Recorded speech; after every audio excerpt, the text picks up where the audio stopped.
probably lacked a little bit of the maturity and the big environment, just trying to get through some of those things. But we were just a little bit more well of an oiled machine with all the different, maturity levels, the opportunities that we got. These guys handled it like professionals, and it was a beauty to be able to see them go out and do their business that way, and so everything just kind of clicked all together. And, it was by the end of the year, like I said, we were playing our best ball, and the kids were playing with confidence. And I even had my wife telling me, how are the boys feeling before the semifinal game? How are they feeling before the championship game? And they're loose. I mean, they're ready. They knew that they had an opportunity to go out there and do something. There wasn't really much pressure into it. They just wanted to go out there and play and execute, man. And that was a beauty to be able to see, because you just don't know how kids are going to react in those environments. And they did well. We're here with state championship head coach of the Sinton Pirates, 4A baseball state champions. Jerry, you have a question for Coach? Yeah, Coach, I was a teacher in Odom a few years ago, and when they had their baseball program that fell short a couple of years. And I just want to let you know, just for these small towns, and you know this, these small towns outside of Corpus, these athletic programs for these high schools mean so much. And if you can talk about how for the community and what it means for them to get – this is the city of Sinton that has this championship, not just the high school. Yes, and it's all about the community. I mean, y'all saw the fan base and how much this means to this town. Sinton is a big town, and they just thrive off of the athletic departments to be able to go out there and do this. And so we're just happy and privileged to be able to have that support. You talk to people, and they just reminisce about the times whenever they used to play. And they're just so grateful and fortunate for our boys to be able to accomplish something that had been a long time coming. But we got back on Friday. We had a full greeting from the town. It's just extra special to see. And I think, winning this state championship, it opened up so many doors for these boys for the rest of their lives. I mean, they're going to be able to cherish this moment and be able to hold that in their hearts for the entire lives. And I'm just so grateful that they're able to experience these things. We're here with Sinton head coach Adrian Alaniz, state championship head coach of the Sinton Pirates, Class 4A. Coach, last one here for you. It's kind of a two-parter. Where do y'all guys, go from here? How do you go into next season? There's going to be a lot of pressure on you guys. Are you even thinking about that yet, or are you just ready for vacation? Well, a little bit of both. My brother and I did definitely talk about a few things that we've got to at least approach coming into this next season. There's a few spots that we may have to have some guys be a little bit more versatile in, and see some different bodies that are in our sub-varsity groups that may be able to fit some puzzles to the pieces that we need. And letting go of the senior class is going to be tough. And they were everything that we wanted them to be for the 4 years they were here. But, that's just part of coaching, right? You got a different group every year, and you got to do your best to be able to make them the best team ever. And I think our chances are definitely in our favor. Preseason-wise next year, I guarantee we'll be ranked in the top 5. And, it's just you just never know how this thing's going to work out. So I'm just glad that we have a nucleus of juniors and sophomores that were on this team that experienced everything together. And I think that that's going to pay dividends for us. But, my wife and I and my kids, we definitely want to enjoy some vacation time, no doubt now, man. And, I coach football too, so I only have about a month in order to kind of enjoy this vacation time, and then it's back to work. Hey, Coach, well, enjoy it, man. You deserve it. Congratulations once again to you, your coaching staff, everybody involved with Sinton baseball, those amazing student athletes that you have. It was a joy to get to watch you guys up close in person, and it was a joy to get to follow your guys' journey. So congratulations once again, Coach Alaniz.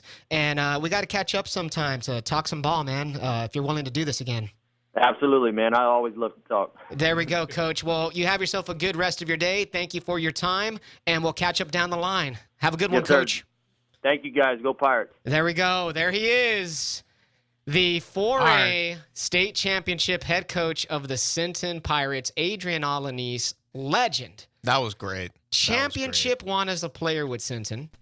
2005 College World Series championship won with the Texas Longhorns, where he played a pivotal part in that, and now a head coach of the Sinton Pirates, state champion here in 2022. Yeah. A legend right there. Thank you, Coach, once again. We're going to come back. We got some NFL headlines, and we'll kind of recap this little interview. We're still going to take your most dominating teams of all time, so hit us up on the text line. Sunday Sports Rush rolls on.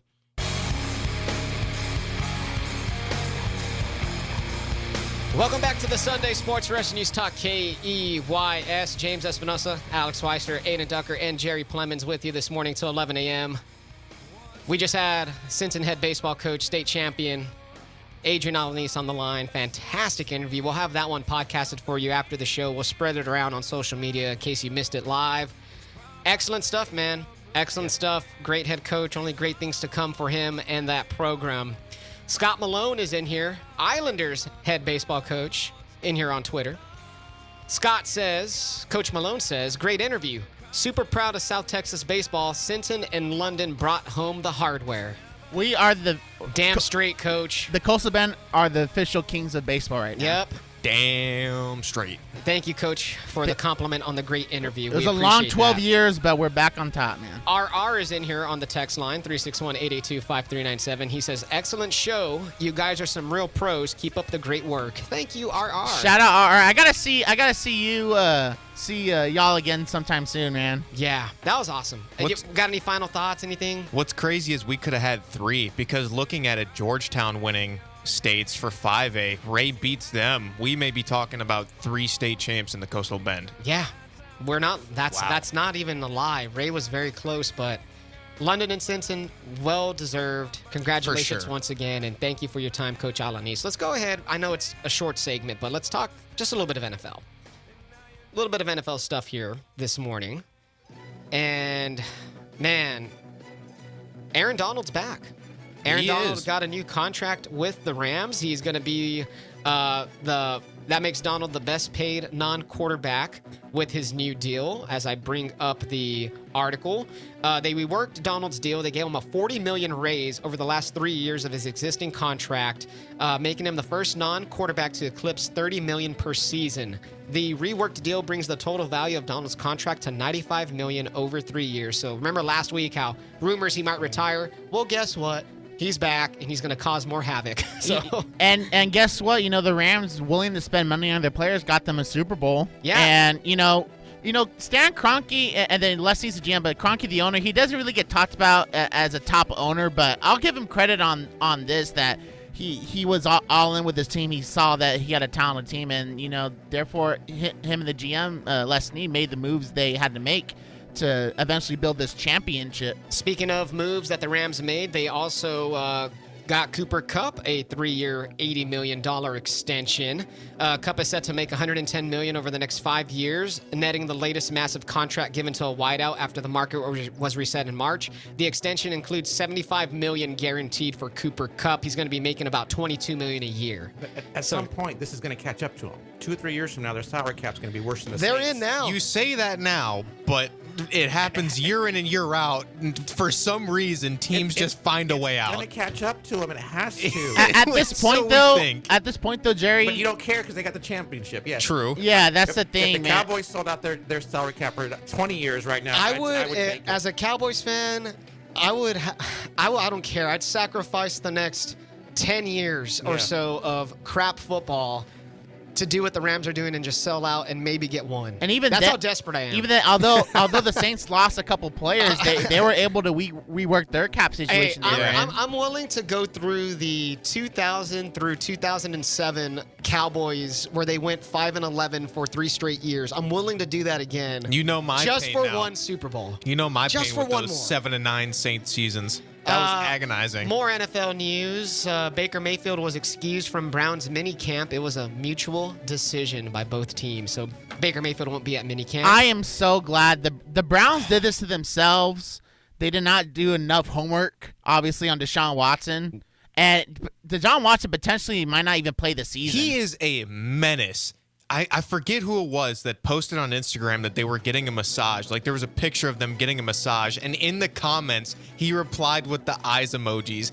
What is wrong with this man? Wow. He is a menace. Deshaun Watson looks guiltier every day. Speaking of Deshaun, he now faces a 24th lawsuit, and a report was issued this week that Watson met with 66 women about massages over the course of a 17-month period.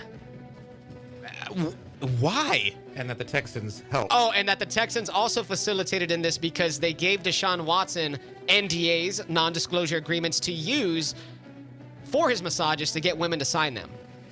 So the Texans are they kind of enabled some of this behavior to a degree, and now the NFL is going to be defending the Texans, and now the Texans have been added as a defendant in a Watson lawsuit. Hey Jim, I like to So there we go. I like to read a tweet. Way to go, Texans. Go ahead, Aiden. That completely sums up how I feel about the situation. So it says, I don't think it happens, but if Watson never plays again and the Browns threw 3 first-round picks away, and Baker Mayfield is going to be, on the way out, that would be a level of failure that I don't think we'll ever see in professional that would be sports. the biggest failed trade in NFL history. It would be so Browns if that happened. It would. To give away 3 draft picks. And Baker Mayfield played hurt with the bad shoulder, and I still think they did him wrong. So there we go. Just some quick NFL quick hits right there. Deshaun Watson's still in some trouble. Aaron Donald's back. Cooper Kupp is even richer than he was before. And the Texans enabled Deshaun Watson with some NDAs. Crazy week of NFL as always, guys. But coming up next, we have some NBA Finals to talk about because Steph Curry had one of the most legendary performances in a finals game. And James got a hard on. I was sports rigor mortis. Coming back after the break, Sunday Sports Rush. Keep it locked.